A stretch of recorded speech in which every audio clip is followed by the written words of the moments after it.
Shapeshifters Icons tier list. Let's get started. So first up is the F section. The only one we've got on this one is Butra. It's worth noting this is the 94 one, not the 98, so it's pre-evolution. Because if we start including evolutions for all of them, there's just so many different options. So we're just keeping it to the basic cards. And based on the basic card, I don't think anyone can blame me putting him there. Next up is the E section, only two in this one, and it's Vieira and Stoichkov. I don't think anyone's going to be surprised by Stoichkov. Vieira, he usually has some good cards. This one can't play centre mid though, it's only like strike and wing and cam, and I think the stats could be higher. The playstyles aren't too bad though. Next up is the D section, there's two in this one. First up is Gerard and the other one is Casillas. I don't think anyone's going to be surprised by this. I think, yeah, they just sort of make sense. They're going to be a little lower than average. Next up is the C section. There's only one in this one, and it is Cafu. I think that makes sense, doesn't it? He's about average. He's not one of the best ones, but he's quite solid. So I think that's sort of deserved.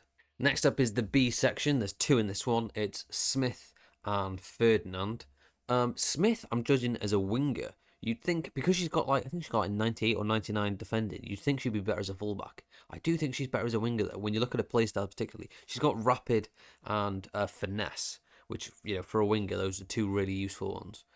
In the stats, I mean, the passing could be higher, but it's still pretty solid. Ferdinand, I don't think it's surprising that he's that high. It looks like a really good card. 5 playstyle plus is all useful.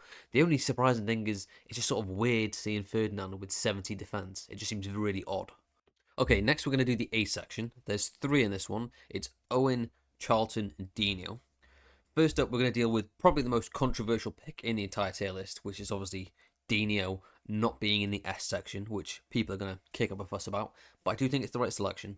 The problem with Dino, I think it is a consistent problem throughout all the cards, is when you use him, he's obviously got great dribbling play styles. So he always feels fantastic on the ball. It's just a question of what do you do with the ball once you're dribbling it through? What do you do with it? Because when you think of the base card, it didn't have shooting playstyles or passing playstyles. So he can dribble through people great, but then he's not doing incredible shots and he's not doing incredible passes because he hasn't got the playstyles. With this one, once you start getting higher, like we have, he does have finesse plus, which for a winger is ideal, but he's still missing stuff like he always tends to be. In this case, the two things you really want from a winger is their ability to sprint past up the wing, and then also their ability to cross it in. He hasn't got whip pass, hasn't got incisive, he's got tiki-taki, which is basically the worst passing one you want. He also doesn't have rapid, so he's not bursting up the wing with incredible pace. Early on, Dino, even though he's missing some stuff, is still incredible and is still worth having in your team because his dribbling is just so much better than every other card of the time. Problem out now is there's quite a lot of really good cards out, and that are just as good as him, and they do have the proper playstyles. They do have they'll have finesse, they'll have rapid, they'll have whip pass. So I don't think he stacks up with the best. He is in the A section though, so I'm not saying he's bad. I'm saying he's not quite perfect. The S section is pretty perfect.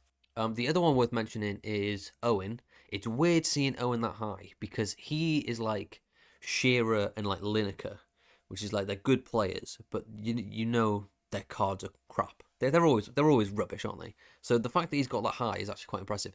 It is a very good card. Now we're coming up to the S section. This one is stacked because obviously it's not surprising there's going to be a lot in the S section because it's icons. So there's 6 in this one. Maybe a couple of surprises.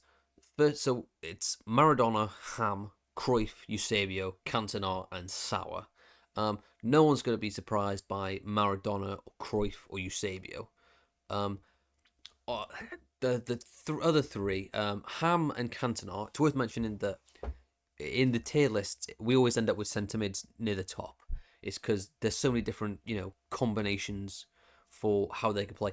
For attackers, you need to be stacked in attack, and defenders, you need to be stacked in defence. Whereas with centre mids, if they're a little bit more attacking or they're a little bit more defending, you just sort of shift them from holding to playmaker to. So it doesn't really matter too much. The playstyles have much more leeway, so you always end up with centre mids quite high. So that's why they're there. And then Sauer, great card, yeah, fantastic card. Okay, that's it. Thanks for watching, and don't forget to come back next time for what will probably be the footies tier list. Jesus, footies. FC26 is just around the corner. See you now.